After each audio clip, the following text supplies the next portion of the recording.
It is the 1st of September 2014, and it seems like the doldrums of August are over with because now that we are starting off with September, we are starting to see the tropics fire back up again. And for the first time in a long time, really do think that there is a threat of a named storm system developing here in the Western Pacific in the next several days. So this is definitely going to be the main topic of today's update. It is a low pressure area located just towards the northwest of Palau. But the thing about this storm system is that there is a lot of dynamics in play with it. Overall, this is Invest 90W right here. The center of circulation is actually in between this cloud cover over here and this cloud cover over here, and you have this right in here. So it's more of one of these monsoonal gyre type of lows. But the big thing we're watching out of this is which one of these lows are actually going to consolidate into the long range forecast, because whichever one does, that's going to play a tremendous impact into where exactly this storm system could be going and how strong it is going to be getting. Now let's take a look actually at the earth.nullschool.net platform here. It's the GFS model platform, and it really shows you in good detail what I'm talking about. You have that whole monsoonal gyre type of wind field cyclonically circulating around here, but there's a low pressure center here and a low pressure center here just towards the north of Palau, where this actually has been bringing rainfall today. Actually in Palau in the past 24 hours, 60 to 70 millimeters has come down, so the rain has been coming down. Also in eastern portions of Visayas, you have that moisture flow wrapping around and the flow coming in from the west, so I expect some heavy showers across much of the Philippines regardless of how this develops. But if this one here develops more so, I think this is going to track on a northwesterly projection coming over the Philippines. But if we see this one here, that subtropical ridge is probably not going to play as much of a role on this low pressure area, and I think we're going to get some troughing in the upper levels. So if this low develops more so, this could come off towards the north and impact Okinawa possibly and much of Japan by later this week. This is why I've been saying actually all week on the website and on the Facebook page, really at this time we're still gathering more information on the storm system and determining on where exactly it's going to be going. So even if we do see one model developing a storm pushing over the Philippines or off towards Japan, there still is a lot of stuff coming into play here. Now with that said, let's take a look at the 72-hour rainfall accumulation. This is from the GFS model, and the thing I want to show you with this is you have your low pressure center. I personally think this is going to scoot off the eastern seaboard, but even if that does, it's still going to be seeing a lot of rain showers across Visayas. So at this point, at least in the next 48 to 72 hours, the center of circulation with this low is not that important. That is the case with these monsoonal gyre type of storm systems, and that's what this is going to be before it consolidates. It's just going to be this large low out here. So we're going to be seeing a lot of rain showers across Visayas and southern Luzon, and I do think there's that threat of flooding even into the Cebu area, where you're going to be seeing that persistent flow of moisture pushing over the Philippines here. And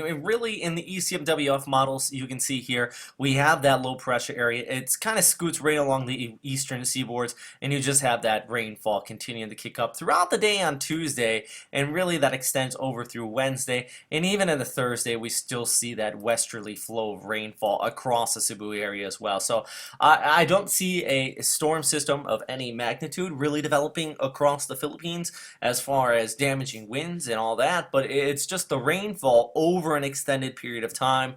The good news is that you definitely need it here after the parchness of August, just no storm systems.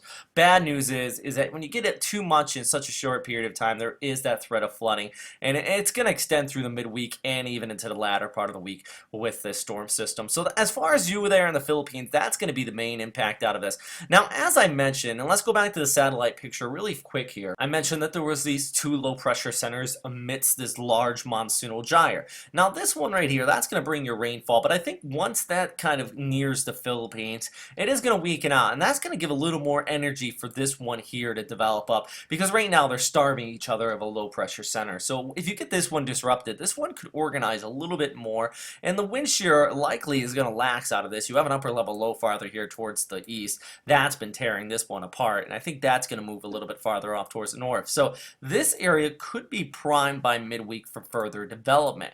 Models actually picking up on that. The one that's really going aggressive on it, and As far as Genesis with storm systems, I have to trust this one. It has a really good track record. That is the GFS model outlook. And if we go scroll through here, so you have your 2 low pressure centers, you have this big area right here, just as I mentioned.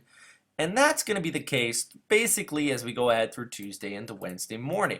Now, as that one weakens out over the Philippines, we start to see our other low consolidate a little bit farther there towards the east. Right there, you start to see something pop up out of that whole mess.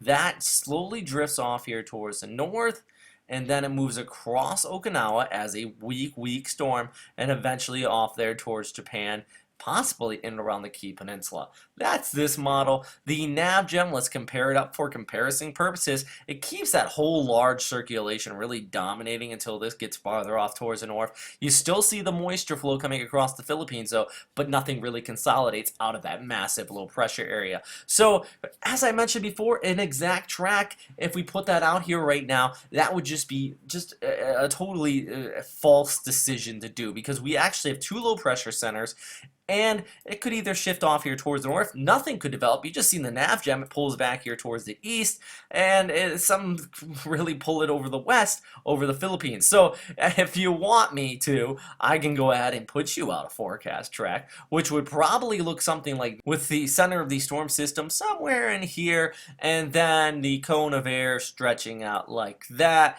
And my max intensity would range from tropical depression to severe tropical storm.